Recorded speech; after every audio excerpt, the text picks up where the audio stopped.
Hello friends, welcome back to my channel. আশা করি সবাই ভালো আছো, আমিও ভালো আছি। যতদিন টিনা ওর বাপের বাড়িতে ছিল, মানে শ্বশুর বাড়ি ছেড়ে আসার পর, যদিও ছেড়ে আসবে বলে ভাবিনি, পরে ভেবেছে বা পরে ঘটনাগুলো ঘটেছে, মানে ক্রম অনুযায়ী।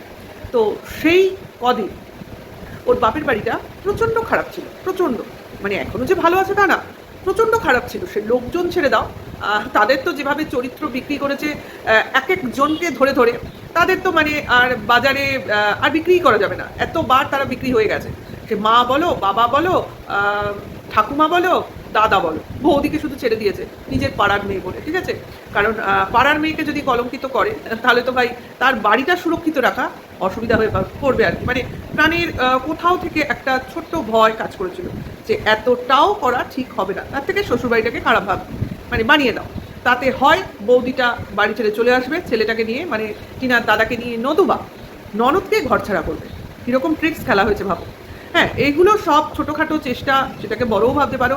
চেষ্টা তখনও চালানো হয়েছিল, এখনও চালানো হচ্ছে, হয়তো বা ভবিষ্যতেও চলবে।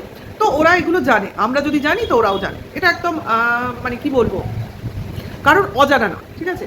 তো এইগুলো তো চলছিলই, কিন্তু কিন্তু যেটা তার সঙ্গে আরও জঘন্যভাবে চলছিল সেটা ছিল বাপের বাড়ি থাকাটা। অর্থাৎ মেয়ের বিয়ে হয়ে গেছে, তার শ্বশুর বাড়ি রয়েছে, এবং সে এখনও তার বর্তমান স্বামীকে ডিভোর্স দেয়নি, তাহলে কি করে সে বাপের বাড়িতে থাকতে পারে সসম্মানের সহিত?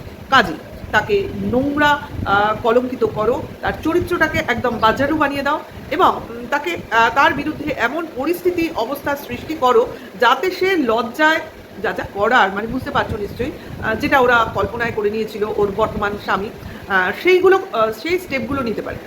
ভাবতে পারিনি যাকে নিয়ে এত কিছু ভাবনা, এত কিছু চিন্তা, এত কিছু পরিকল্পনা, সেটা তাদের বিয়ন্ড দেয়ার ইমাজিনেশন, ঠিক আছে? কারণ তার কন্ট্রোলিং পাওয়ার, তার মানে mental strength more than strong তুলনামূলকভাবে আমাদের সঙ্গে, ঠিক আছে? তো সেই পরিস্থিতিতে টিনা তো তার মতো থাকছিল, মানে স্টেপ বাই স্টেপ এগোচ্ছিল। যদিও কিছু ভুল পদক্ষেপ তো সবারই থাকে, বেচুরও ছিল, টিনারও ছিল। তা সেই জায়গাগুলো তারা কভার আপ করার চেষ্টা তাদের মতো করে চালাচ্ছিল। এখন উইনিং পয়েন্টে গিয়ে বোঝা যাবে যে কে সঠিক ছিল, কে বেঠিক ছিল, ঠিক আছে? সেইগুলো আমাদের বিচার্য বিষয় নয়, বা আলোচনাও এখন করার মতো নয়। এখন আমরা কি করতে চাইছি না, এই যে কিছু এগেইনস্ট কন্ট্রোভার্সি ক্রিয়েটার, বিশেষ করে কিমা, যে কথাগুলো প্রচার করার চেষ্টা করছে বিভিন্নভাবে।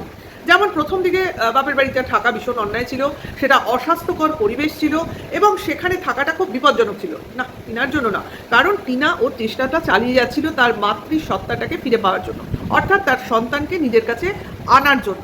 এবং সেই জন্য তার পরিবেশটাকে, অর্থাৎ তার বাবার বাড়ির পরিবেশটাকে জঘন্য, বিপজ্জনক এসব বলা হচ্ছিল। অথচ এই পরিবেশ দেখেই কিন্তু একসময় তার বিয়ের সম্বন্ধ হয়েছিল। তার তথাকথিত বর্তমান স্বামী এক দুদিন এসে তার এই বাপের বাড়িতে রাত দিন সমস্ত কাটিয়ে দিয়েছিল। এমনকি তার ছোট্ট সন্তানকে নিয়েও সে বেশ কিছুদিন এখানে বাসও করেছে। তবু এখন সেই জায়গাটাকেই বিপজ্জনক আখ্যা দিয়ে দেওয়া হচ্ছে, ঠিক আছে? কেন? একটাই কারণ, বাচ্চাটা যাতে কোনোভাবে তার বাবার হাতছাড়া না হয়ে যায়। কারণ দেখো ভাই, এখানে বাবার যেমন অধিকার আছে, মারও অধিকার আছে, বরং বয়স অনুযায়ী মার অধিকার বাবার থেকে বেশি আছে। তো সেই আশঙ্কাটা থেকেই এই ধরনের কন্ট্রোভার্সি চালানোর চেষ্টা করা হচ্ছিল। যদিও এগুলো কোনো ফ্রুটফুল হবে না, কারণ আইনি রাস্তায় এগুলো কোনো কাজে লাগে না। এগুলো part of controversy, part of income. তো সেগুলো করছিল এরা নিজেদের তাগিদে, প্লাস কিছু মেন্টাল স্যাটিসফ্যাকশন পাচ্ছিল বেচুর তরফের লোকজনেরা, যে এরকম বলে ভিউয়ার্সদের বাহবা কুড়িয়ে, কাউকে মানসিক নির্যাতন দিয়ে অনেক অনেক শান্তি পাওয়া যায়, এইভাবে তারা রাত্রি যাপন করার চেষ্টা করছিল, মানে ঘুমোবার চেষ্টা করছিল। যদিও ঘুম তাদের আসছিল না, কারণ পরবর্তী কন্টেন্ট তৈরি করতে হবে। তো ইনার তরফ থেকেও হয়তো মনে হয়েছে একটা সময় যে বাবার বাড়িতে তো আছি, সে তো আমার বাবার বাড়ি, অবভিয়াসলি বাচ্চারও বাবার বাড়ি আছে, এটা তো মানে মানে কি বলবো, তর্কের মধ্যেই পড়ে না। বাবার বাড়ি তো ছেলের অবভিয়াসলি, কিন্তু টিনার নিজের তরফ থেকে যেটা ভেবেছিল যে নিজের কিছু করা, অর্থাৎ মার নিজের একটা বাসস্থান তৈরি করা, ঠিক আছে? এইবার দেখো, সন্তানটা তো মারও, এইবার মা যে জিনিসগুলো তৈরি করছে, এটা কিন্তু খুব অবভিয়াস যে মা যে ইনকাম করছে, মা যে বাসস্থান তৈরি করছে, মার যে ইনভেস্টমেন্ট, সমস্ত কিছুই কিন্তু ছেলের প্রাপ্য। হ্যাঁ, যদি মা দেয়। আবার মারটা ছেলে নাকি দাবি করতে পারে না, কিন্তু একদম সত্যি কথা যে মা তার ছেলের কথা ভেবেই কিন্তু করছে। বাবার সম্পত্তিতে যেমন ছেলের পুরোপুরি 100% অধিকার থাকে, আবার মার সম্পত্তিতে ঠিক উল্টোটা হয়। অর্থাৎ মা যদি মনে করে একে দেবো তো ঠিক আছে। এটা কিন্তু সবার ক্ষেত্রেই একটা মানে আইনের দিক দিয়ে একটা মানে কি বলবো। এবার তো টিনা যেটা করছে বা করতে চাইছে, যে নিজের ছেলের জন্য কিছু তৈরি করতে চাইছে, নিজের এবং নিজের ছেলে, এবং তার জন্যই তো এত কিছু করা। ও তো একা থাকবে বলে একটা নিশ্চয়ই ফ্ল্যাট নিচ্ছে না, একা থাকবে বলে ইনভেস্ট হচ্ছে না, একা থাকবে বলে কিন্তু নিজেকে গোছাচ্ছে না বা তৈরি করছে না, সবই কিন্তু ছেলের কথা ভেবে করছে। এটা তোমরা মানো আর না মানো, মানে যারা টিনার ভিউয়ার্স তারা তো মানবে, এগেনস্ট ভিউয়ার্সদের কথা বলছি। কারণ একটা বাবা যেভাবে তার সন্তানের জন্য ভাবে, হ্যাঁ, ভবিষ্যতের কথা ভাবে, এমনি মাও কিন্তু সন্তানের ভবিষ্যৎ না ভেবে থাকতে পারে না। এবং এটা তো সবাই জানো, বাবা না থাকলেও মা যেভাবে মরিয়া হয়ে একটা সন্তানের প্রতিপালন করে, সে তো সবাই জানো। ওই যে কতগুলো এক্সেপশনাল কেস এনে সবাই আলোচনা করতে বসে, সেক্ষেত্রে বাবার ক্ষেত্রেও অনেক এক্সেপশনাল কেস থাকে রে ভাই। তো সেগুলো আমরা আলোচনায় আনতেই চাই না, কারণ সেগুলো আমরা, যেগুলো অ্যাবনর্মাল কেস, সেগুলো আলোচনা করতেই চাই না, মনেই স্থান দিতে চাই না। তো কেন আমরা আন, তাই না? কারণ কাউকে নিচু দেখানোর জন্য, হ্যাঁ, তাকে অ্যাবনর্মাল বানানোটা ঠিক না। তাই তো আমরা বেচুকে অপছন্দ করি, কিন্তু বেচুর অ্যাবনর্মালিটি টেনে আনবো এতটাও নিচু মানসিকতা আমাদের নয়। কারণ আমরা জানি এটাই স্বাভাবিক যে বাবা মা দুজনেই সন্তানকে অপত্য স্নেহে ভালোবাসবে, এবং তারা তাদের নিজের প্রাণের অধিক ভালোবাসবে। স্বাভাবিক, নিজের মাংসের মানে থেকে তৈরি, নিজের রক্ত থেকে তৈরি, তাই না? নিজের অংশ বলে কথা, তো সেটাই। এবং মার যেরকমভাবে মানে ইনভলভমেন্ট থাকে একটা বাচ্চার সঙ্গে, সেটা তো একজন বাবাও স্বীকার করবে। এবার যে না স্বীকার করে সে তো মহামূর্খ, কিছু বলে লাভ নেই। তো সেটাই। তো আজকের দিনে দাঁড়িয়ে এটা পরিষ্কার যে টিনার যা কিছু করা তার সন্তানের কথা ভেবে এবং নিজের জন্য করা, এবং ও নিজে মুখে বলেছে যে অনেকের জন্য করেছি, এবার যা করব নিজের জন্য করব। কারণ নিজের জন্য ভাবাটা কিন্তু প্রত্যেক মানুষের প্রয়োজন। তো এই যেটা করতে চাইছে, এই যে প্রথমে ভাড়া, তারপরে আস্তে আস্তে পরবর্তী স্টেপ নিশ্চয়ই নেবে। দেখো, প্রত্যেকটা মানুষের চিন্তাধারা নিজের মতো নিজের সঙ্গে থাকে। সবই যে পাবলিক করবে এমন বেচু তো সব জায়গায় তোমরা পাবে না। কারণ কন্টেন্ট বানাবো, কিন্তু কন্টেন্টটাকে কন্টেন্টের জায়গায় রাখবো। এমন নয় যে আমার এখনই এত খিদে, এই কন্টেন্টটাকে আমার এখনই বেচতে হবে, সেটা নয়। আস্তে ধীরে, সবই আস্তে ধীরে। তো সেটাই চলার চেষ্টা চলছে। তো এইবার বলি তোমার বাচ্চাটার বিষয়। তো বাচ্চাটাকে পাবে কি পাবে না মা, বাবার কাছে থেকে যাবে কি যাবে না, সেটা তো ভবিষ্যৎ বলে দেবে, তাই না? তো বাবা ঠিক করেছে বাচ্চাটাকে মানুষ করে দেখাবে। বাবা মানুষ করার পর ছেলেটা এসে মাকে তার মানে সামনে দাঁড়িয়ে জিজ্ঞাসা করবে কেন তাকে ফেলে চলে এসেছিল, কেন তা অন্য লোকের হাত ধরে চলে গেছিলো। এই সব যে কথা একটা ছড়ানো রটানো হচ্ছে, সেটা তো ভবিষ্যৎ সেই ভবিষ্যৎটা দেখেছে, মানে সেই পরিস্থিতি ছেলেকে সেই জায়গায় আনবে, তবে না ছেলে এসে সেই জিনিসটা শুনবে, ভাববে, বলবে, তবে না এসে সামনে দাঁড়াবে। সে তো তখন কে বেঁচে থাকবো কে থাকবো না সেই কথা এখন আলোচনা করে তো লাভ নেই। আর এবং সব থেকে বড় কথা, কাল কি হবে তাই আমরা জানি না। তো অদূর ভবিষ্যতের কথা ভেবে কি হবে? এমনও তো হতে পারে উল্টোটা হলো যে এই যে বলছে সবাই, কোর্টের রায় হলে, মানে কোর্টের রায় যখনই হবে তখন বাচ্চাটাকে অবশ্য করেই তার মা দেখতে পারবে, মানে তোমার কন্ট্যাক্ট করতে পারবে, মিট করতে পারবে। তো সেই মিটা, সেই কন্ট্যাক্ট, সেই সময় কী পরিস্থিতির সৃষ্টি হবে সেটা কে বলতে পারে। এবং এই ক্রমাগত মিট আপ কন্ট্যাক্টের সঙ্গে সঙ্গে বাচ্চার মানসিকতা যে চেঞ্জ হবে না সেটা কে বলতে পারে। কারণ মা সন্তানের সঙ্গে দেখা করতে চাইছে, মা সন্তানের জন্য এই যে লড়াইটা করছে, এই সমস্তই তো ইতিহাস হয়ে থাকবে, তাই না? এবং লিপিবদ্ধ থাকবে। কাজে সেই জিনিসটাও তো বাচ্চাটা কোনো না কোনো সময় এক সময় জানবে। তখন কিন্তু এই জিনিস, সেই সময় এই প্রশ্নটাও কিন্তু বাচ্চাটার মনে উঠবে যে মা যদি আমাকে ছেড়েই চলে যাবে তাহলে কেনই বা তোমার আবার দেখা করতে চেয়েছিল। তাহলে এই প্রশ্নগুলো তো ওর মনের মধ্যে হবে যে বাবা একরকম বলছে, মা আরেক রকম করেছে, এটা বলছে, ও সেটা বলছে, তাহলে পুরো ব্যাপারটা কি চলছিল। তাহলে একটা বাচ্চার মনের মধ্যে বা বাচ্চার মনের সঙ্গে কি যে খেলা চলছিল, এবং সেই খেলাটা শুধুমাত্র তার বাবা করেছে, এইটা জানতে পেরে তার বাচ্চাটার মনে যখন সে সবটা বুঝবে তখন কি পরিস্থিতির সৃষ্টি হবে বলে এই কন্ট্রোভার্সি ক্রিয়েটাররা মনে করছে। সেটাও তো তারা ভাবুক, সেটা ভাবারও কিন্তু সময় এসেছে। কারণ মা কিন্তু সেই ফার্স্ট ডেট থেকে তার লড়াইয়ের ময়দান ছাড়েনি, এবং তার জন্য আজকের ডেট পর্যন্ত তাকে যা যা শুনতে হয়েছে সমস্ত কিছুই কিন্তু বাচ্চাটাকে একদিন জানতে হবে, সেও জানবে তার মাকে কতটা নোংরামি সহ্য করতে হয়েছে এবং কি কি নোংরা কথা, অন্য ক্রিয়েটার তো ছেড়ে দাও, তার বাবার মুখ দিয়েও বেরিয়েছে, সমস্ত কিছু সে জানবে, কারণ সবই কিন্তু ভিডিওতে রেকর্ডিং রয়েছে। এবং বাচ্চাটার বাবা বাচ্চাকে শেখাচ্ছে মার কাছে গেলে লাঠি দিয়ে মারবে, মাকে জুতোর বাড়ি মেরে চলে আসবে। এসব কথাও কি বাচ্চা বড় হলে বুঝবে না যে তাকে কি কি শোনানো, জানানো, শেখানো চলছিল সেই সময়, কি কি মিথ্যে কথা তার কচি মনে বসানোর চেষ্টা করছিল, কিভাবে তার মগজ ধোলাই করার চেষ্টা করা হচ্ছিল, এগুলো সমস্ত জানতে পারবে। শুধু যে মা কি করেছে তা তো জানতে পারবে না, মার সঙ্গে বাবার টিম কি কি করেছে সেটাও সে জানতে পারবে। তারপরে যখন সন্তানের সঙ্গে টিনার মানে মিটিং হবে, তখন হয়তো সন্তান বা ছেলেটা মাকে দেখে মার কাছে আসার জন্য চেষ্টা করবে না বা মার কাছে থাকতে চাইবে না। এটাই বা এত জোর দিয়ে এরা কী করে ভাবতে পারছে? হতেও তো পারে মাকে দেখতে পেয়ে মার ব্যাপারে নতুন করে সিদ্ধান্ত সে নিতে পারে। কাজেই ভবিষ্যতে কি হবে, মানে কাল কি হবে, পরশু কি হবে, 10 দিন পর কি হবে, সেটা কিন্তু দেবানা জানন্তি, আমরা কিন্তু সবাই জানি। কাজেই যেটা আমরা জানি না, ভগবান স্বয়ং হয়তো নিজে জানলেও আমাদের জানান না, সেক্ষেত্রে আমরা কি করে বলতে পারি যে এটা হবে বা এটা হতে চলেছে, তাই না? কাজেই আমাদের অবশ্য করেই ভবিষ্যৎটা জানতে হবে, দেখতে হবে। তার জন্য কি করতে হবে? ওয়েট করতে হবে। এইবার চলে আসি, ফ্ল্যাট কেন নিল টিনা?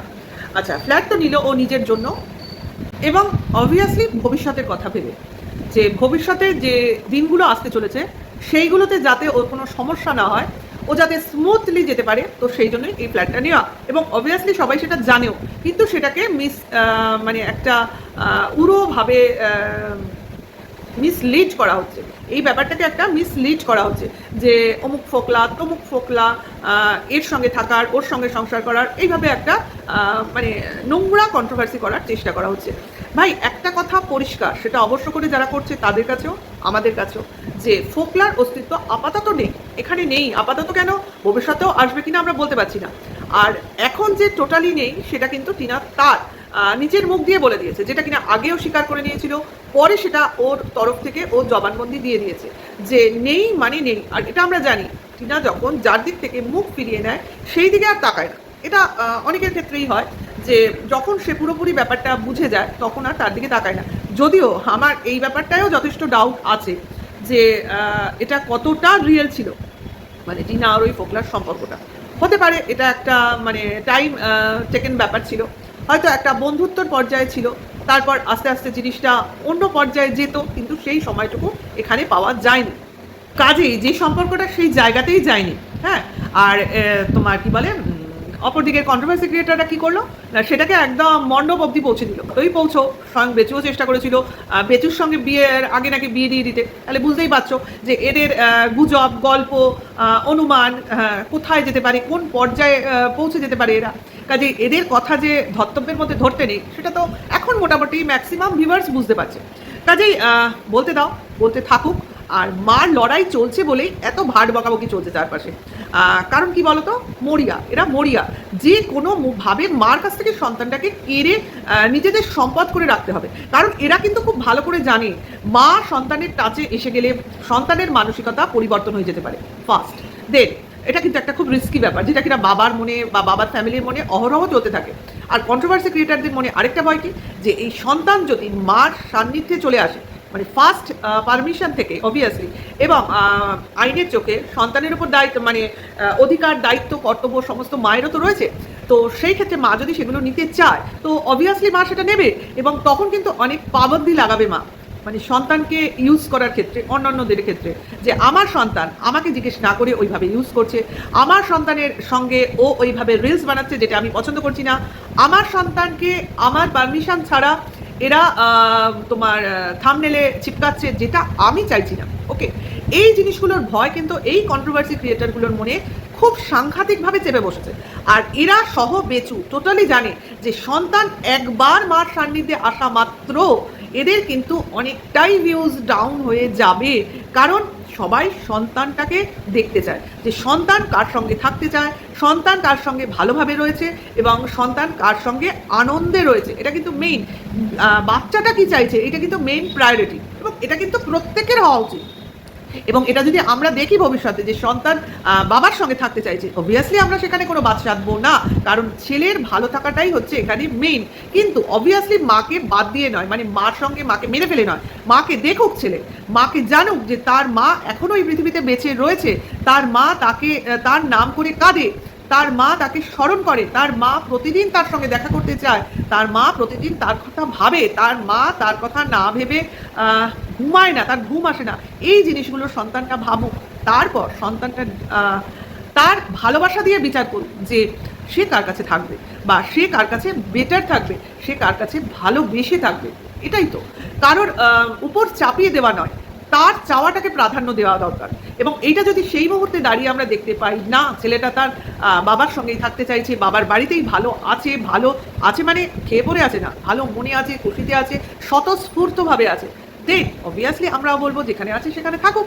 মা দেখা করছে, দেখা করবে, মা মার মতো মার পরিচয় নিয়ে থাকবে, ব্যাস। মার পরিচয় তো আর কেউ কেড়ে নিতে পারবে না, সে হাজার চেষ্টা করলেও।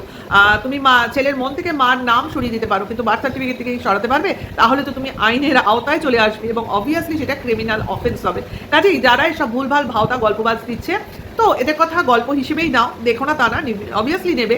কারণ দেখো, ভালোকে জানতে হলে, ভালোকে বুঝতে গেলে তোমাদের খারাপটাকেও কিন্তু শুনতে হবে। হ্যাঁ, খারাপ যদি না থাকতো তাহলে কিন্তু ভালোর গুরুত্ব থাকতো না, এটা কিন্তু খুব বাস্তব কথা। খারাপ আছে বলেই আমরা ভালোকে চিনতে পারি, তাই না? এখন যদি সবই খারাপ হতো তাহলে ভালো বলে কিছু থাকতো না, আবার যদি সবই ভালো হতো তাহলে খারাপ বলে কিছু থাকতো না। মানে সেই রাত দিনের মতো ব্যাপার, দিন যদি থাকে তো রাত আসবেই, তেমনি ভালো যদি থাকে খারাপও থাকবে। কাজেই বলে না, রাতের অন্ধকার ছিল বলেই আমরা দিনটাকে এত ভালোবাসি, সেই জন্য খারাপ আছে বলেই আমরা ভালো হয়ে ভালোকে দেখতে, ভালো হতে চাই বা ভালোকে ভালোবাসি। তো এইটুকু মেসেজ আমার তোমাদের দেওয়ার ছিল। যারা আমাকে দেখো, যারা টিনাকে দেখো, যারা টিনাকে ভীষণ ভীষণ ভালোবাসো, তারা আমার কথাটা অনুধাবন করে দেখো। অবভিয়াসলি নেগেটিভ জিনিসকে, নেগেটিভ কন্ট্রোভার্সিকে, নেগেটিভ ভিউয়ার্সদের অবশ্যই সরিয়ে রাখো, মাথায় স্থান দিও না, মনে স্থান দিও না। দেন তোমরা ভালো থাকবে, খুশিতে থাকবে, সুস্থ থাকবে এবং হেলদি থাকবে। তো অবভিয়াসলি আমার ভিডিওটা আমি এখানেই শেষ করব, বাড়াবো না। নিশ্চয়ই আবার আসবো আরেকটা নতুন ভিডিওর সাথে, নতুন কন্টেন্টের সঙ্গে, তোমাদের সঙ্গে কথা বলতে। ভালো লাগলে লাইক, কমেন্ট, শেয়ার করবে, নেক্সট ভিডিও ওয়েট করবে। এখনকার জন্য এইটুকু, টাটা, বাই।